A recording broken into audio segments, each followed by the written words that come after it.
Taong 1996, sa lugar na ito ng Barangay Santa Lucia, Novaliches, Quezon City, bumisita si Reverend Greg Lazaro sa tahanan ng mag-asawang sina Tatay Pilo at Nanay Ana. Simula noon, tuwing Miyerkules sa ganap na ika-6 ng gabi ay nagkakaroon ng Bible study. Nakatuwang si Sister Nenet Raper, isang diakono sa Life in Christ Church. Hindi kalaunay inendorso ang Bible study kay Sister Nenet at makalipas ang ilang buwan ay ginawang Sunday service tuwing ika-2 ng hapon. Ang gawain ay ginaganap sa labas ng bahay ng mag-asawa kung saan ang langit ang nagsisilbing bungan. Ang mga halaman at bulaklak naman ang dingding. Sa kabila ng ganitong kalagayan, nakapagdaos pa rin ng DBBS kung saan nakatuwang naman sina Brother Ryan Yero at Sister Aiza Raper.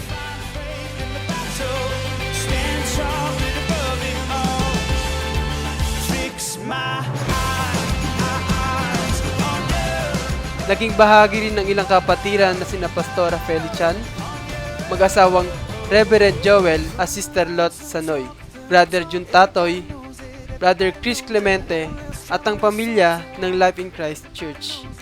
At ang unang pangalan ng iglesia ay Santa Lucia Assembly of God. Sa paintulot ng may-ari ng lupa, nakapagdiwang ng unang taong anibersaryo ang iglesia na mayroong strukturang gawa sa ilang yero at coco lumber. Sa kasunduang ibabalik agad ito sa oras na ito ay kailanganin.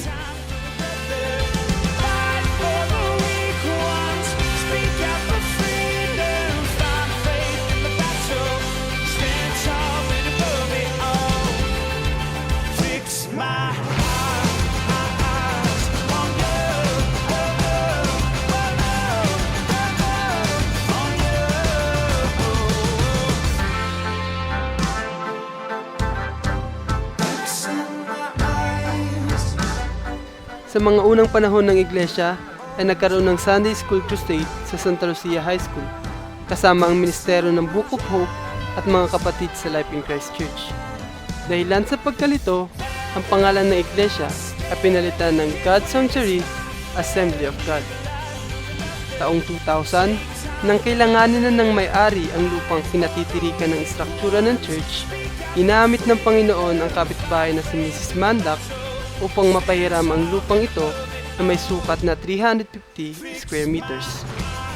Muling nakatuwang ang mga kapatiran ng Life in Christ Church sa pagbuo ng istruktura ng simbahan. Naging malaking pagpapala ang pagkawang gawa at bigay ni na Brother Chris Clemente at isang Chinese businessman na si Brother Guillermo Go. Sa parehas na taong ding iyon, inendorso kay Brother Rick Raper ang God's Sanctuary Church at inendorso naman kay Pastora Net Raper ang Mother Church, ang Life in Christ Assemblies of God. Nagpatuloy ang gawain at yumabong ang Ministeryong Pangbata at pinanganak ang Saturday Bible School o SBS. Nagkaroon din ng mga banda at mini-concerts, nasigla ng Diyos ang mga gawain, lalo na ang gawain ng pananalangin.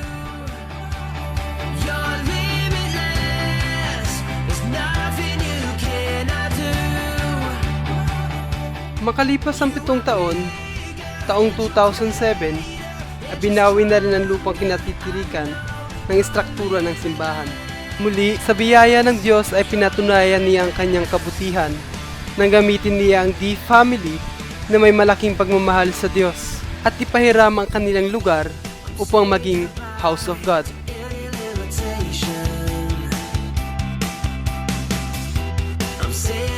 Patuloy ang katapatan ng Panginoon. Nagkaroon ng medical and dental mission at ng Corpus Accountability at Family Academy na lalong nagpatibay sa iglesia.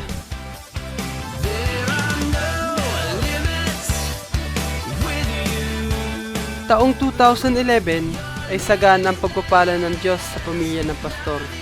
Pebrero ng taong ding ito ay inordinahan si Pastor Rick Raper at pagdating naman ng Nobyembre ay pinagsama na ng Diyos sa ministeryo ang buong pamilya ng Raper.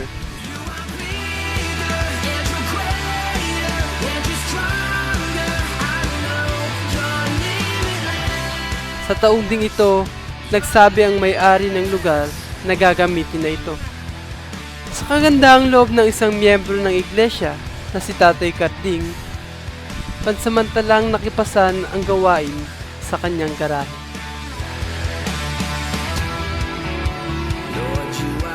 Sa halip na panghinaan ng loob, ang Panginoon ay nagbigay ng pangitain at pinagyabong ang pananampalataya ng leadership ng iglesia. Pinagpala at tinig ng Panginoon ang pananampalatayang ito at Pebrero ng 2012, nagsimulang maggawain sa isang lugar na may sukat na 372 square meter. Ito ay naganap sa kabila ng kasalukuyang pag-aayos pa lamang na maipasok ang property sa pag-ibig. Salamat sa pabor ng Diyos na ito'y pinahintulot agad ng may-ari na si Mrs. Rosita Dizon.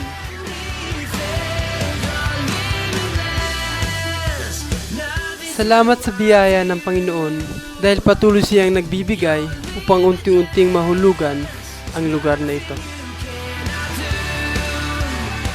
Ilan sa mga hakbang ng leadership sa paglikom ng pondo ay ang fun run at sacrificial dinner concerts.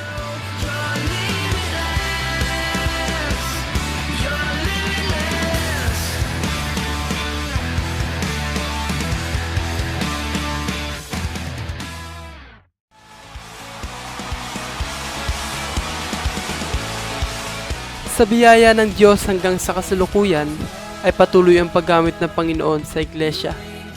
Muling nagkaroon ng medical and dental mission sa pakikipagtulungan sa Across Ministry.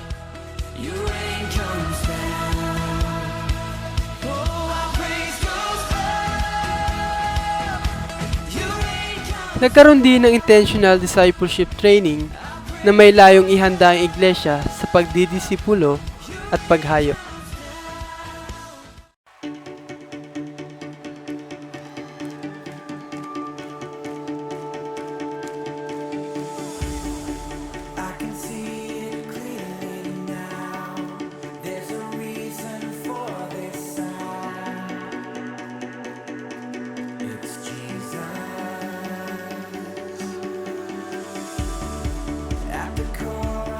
Pinagpala rin ang Ministeryo ng Kabataan at inulunsad ang Ministeryo ng Pang-Estudyante, ang God's Path for Soul o GPS.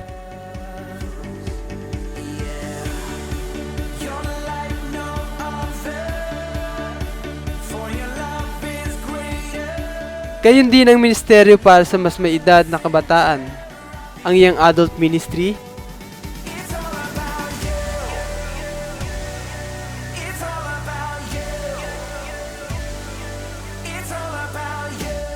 gayon din ang Ministeryo ng Pambata. Ang Saturday Bible School ay nadagdagan ng 2 satellite.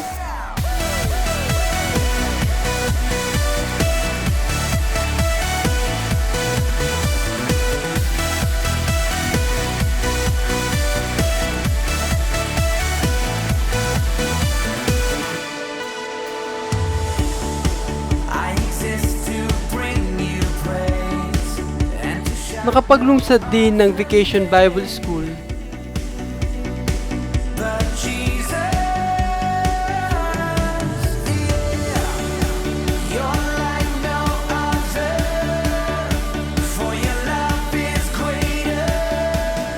inilunsad din ang gawaing pang mag-asawa, ang Partner in Life Fellowship.